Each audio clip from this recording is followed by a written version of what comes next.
बीज प्रसुप्ति एवं अंकुरण। परिभाषा: बीजों में विकास पूर्ण होने पर उनमें वृद्धि रुक जाती है। कुछ किस्मों में वातावरण की प्रतिकूल परिस्थितियों में वृद्धि निलंबित हो जाती है। ऐसे बीजों को जब पर्याप्त मात्रा में जल एवं तापमान मिलता है तब उनमें अंकुरण होता है, परंतु कुछ अन्य किस्मों को पर्याप्त मात्रा में जल उपलब्ध कराने पर भी बीजों में अंकुरण की क्रिया नहीं हो पाती। ऐसे पौधों के बीज पूरी तरह से शुष्क और पके हुए होते हैं, परंतु शरीर क्रियात्मक रूप से ऐसे बीज निष्क्रिय होते हैं। बीजों की यह विश्राम अवस्था कहलाती है तथा इस प्रकार के बीज सुषुप्त एवं यह घटना प्रसुप्ति अर्थात डोरमेंसी कहलाती है। अधिकांश पौधों में प्रसुप्ति प्रतिकूल मौसम जैसे सर्दी या गर्मी काल में बीजों को जीवित रखने में सहायता करती है। प्रसुप्ति के प्रकार: प्रसुप्ति दो प्रकार की होती है, प्राथमिक प्रसुप्ति एवं द्वितीयक प्रसुप्ति। प्राथमिक प्रसुप्ति: इस परिस्थिति में बीजों के अंकुरण में उसके आंतरिक कारक भी बाधक होते हैं, जैसे बीजों का निर्माण अपूर्ण होना। द्वितीयक प्रसुप्ति: इस परिस्थिति में बीजों का अंकुरण स्टोरेज अर्थात संचयन के दौरान उत्पन्न परिवर्तन के कारण नहीं होता, अपितु इसमें बाहरी कारक बाधक होते हैं। प्रसुप्ति के कारण और कॉजेज ऑफ डोरमेंसी। प्रसुप्ति के कारणों में बीजावरण का कठोर होना, भ्रूण का अपरिपक्व होना, उत्तर परिपक्वन काल, अंकुरण निरोधक एवं तापक्रम मुख्य है। सर्वप्रथम बीजावरण का कठोर होना। बीजावरण के कठोर होने से यह बीज में तीन प्रकार से प्रसुप्ति उत्पन्न कर सकता है।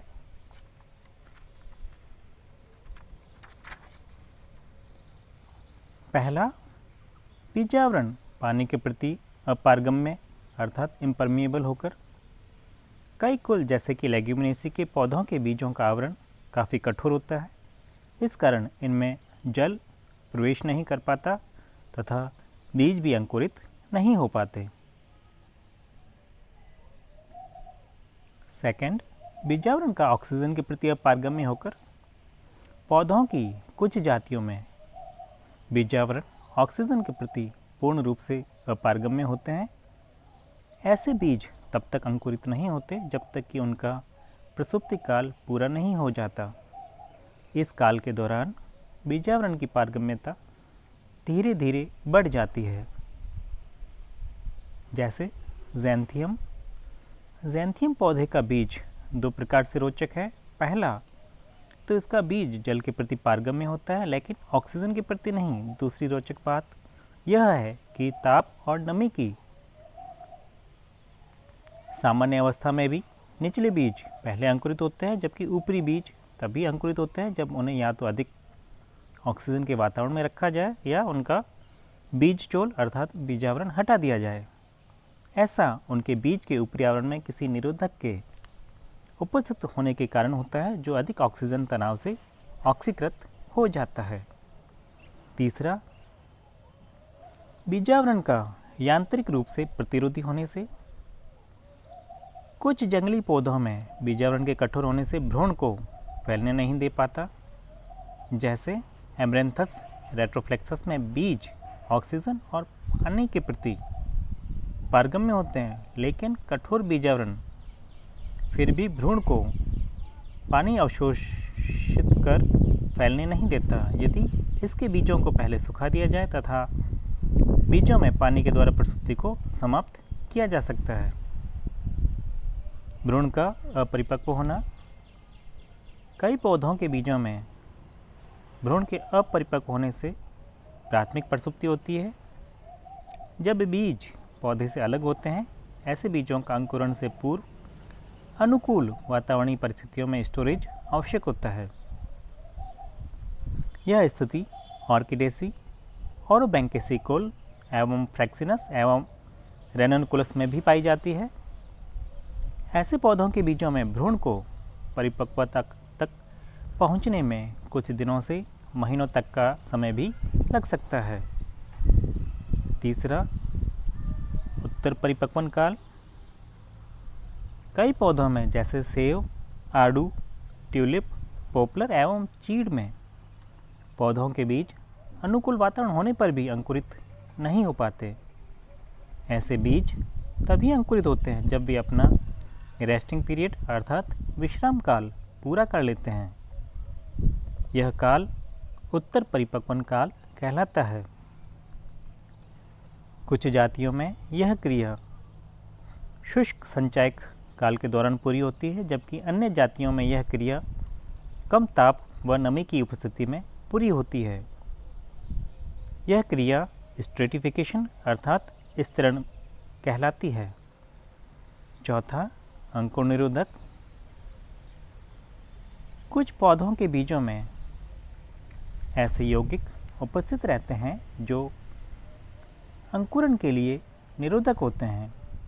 ये अंकुरण निरोधक प्राकृतिक रूप से फलों के गूदे या रस में बीज, बीजावरण, भ्रूणपोष व भ्रूण इत्यादि में उपस्थित रहते हैं। सामान्य निरोधक जैसे साइनाइड, एजोइड, फ्लोराइड, डाइहाइड्रोक्सिलामीन इत्यादि बीज अंकुरण को निरोधित करते हैं। कॉमेरिन, एब्सिसिक अम्ल, अमोनिया, एल्केलॉइड्स इत्यादि प्राकृतिक निरोधक हैं। ये बीज एवं फलों में उपस्थित होने पर बीजों को अंकुरित होने से रोकते हैं। पांचवा, तापक्रम। कई पौधों के बीजों को अंकुरित होने के लिए एक निश्चित तापक्रम उद्भाषण की आवश्यकता पड़ती है। जैसे रोजेसी कुल, कॉनिफर्स व पॉलीगोनम को ऑक्सीजन की उपस्थिति में निम्न ताप पर एक्सपोज अर्थात उद्भाषण की आवश्यकता कई सप्ताह से महीनों तक की पड़ती है, अन्यथा वे अंकुरित नहीं हो पाएंगे। द्वितीयक प्रसुप्ति। कुछ पौधों के बीजों में पौधों से अलग होने के तुरंत बाद अंकुरित होने की सामर्थ्य होती है, परंतु ऐसे बीज भी प्रसुप्ति अवस्था में चले जाते हैं। यदि इन्हें कुछ समय के लिए प्रतिकूल परिस्थितियों में रख दिया जाए तो यह प्रेरित प्रसुप्ति द्वितीयक प्रसुप्ति कहलाती है। प्रकाश की अनुपस्थिति, अत्यंत कम ताप की उपस्थिति, कार्बन डाइऑक्साइड की उच्च सांद्रता आदि द्वितीयक प्रसुप्ति को प्रेरित करते हैं। प्रसुप्ति समाप्त करने के तरीके। Methods of breaking dormancy. बीजों की प्रसुप्ति को तोड़ने के कई तरीके अपनाए जाते हैं। ये तरीके पौधों की जाति तथा प्रसुप्ति के कारकों पर निर्भर करते हैं। पहला कारण खुरचना और स्केरिफिकेशन। खुरचना या छीलना ऐसी विधि है जिसके द्वारा कठोर बीजावरण को तोड़ दिया जाता है तथा उसे कमज़ोर बना दिया जाता है। यह विधि यांत्रिक या अन्य किसी प्रकार से हो सकती है, जैसे हथौड़े से बीज को तोड़ना, चाकू की सहायता से बीजावरण को काटना आदि। कई बार बीजों को प्रबल अम्ल जैसे सल्फ्यूरिक अम्ल व कार्बनिक विलायकों में रखकर भी प्रसुप्ति को समाप्त किया जा सकता है। प्रकृति में प्रसुप्ति बीजावरण के धीरे धीरे सड़ने पर स्वतः ही समाप्त हो जाती है। निम्न ताप। कई बीजों का उत्तर परिपक्वन निम्न ताप पर तेजी से होता है। प्रकृति में पौधों की ऐसी जातियों में शरद ऋतु का निम्न ताप प्रसुप्ति को समाप्त करने में सहायता करता है। बीजों को नम या आर्द्र परिस्थितियों में कम ताप पर उपचारित कर अंकुरित करवाना स्ट्रेटिफिकेशन या स्थिरीकरण कहलाता है। स्थिरीकरण की प्रक्रिया के दौरान बीजों में शारीरिक एवं जैव रासायनिक परिवर्तन होते हैं, जैसे एसर प्लैंटोटिस में स्थिरीकरण की क्रिया के दौरान अम्लीय निरोधक कम होते हैं तथा जिब्रेलिन की मात्रा बढ़ती है। निरोधकों को हटाना।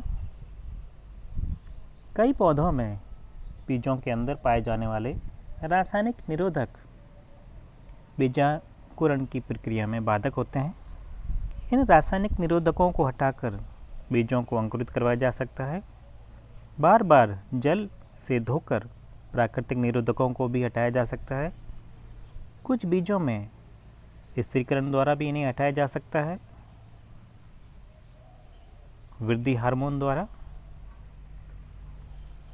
बीजांकुरण बीजों में उपस्थित अंतर्जात व बहिर्जात हार्मोनों द्वारा भी प्रभावित होता है। कई पौधों में जिब्रेलिन्स कम ताप उपचार विधि को हटाकर बीजांकुरण करवा देते हैं। साइटोकाइनिन्स व एथाइलिन भी बीजों में अंकुरण को प्रेरित करते हैं। दाब द्वारा डेविस के अनुसार अल्फाल्फा के बीजों को 18 डिग्री सेंटीग्रेड ताप तथा 2000 वायुमंडलीय दाब के जल अपघटनीय दाब पर यदि रखा जाए तो इसके बीजों के अंकुरण में काफ़ी सुधार हो जाता है।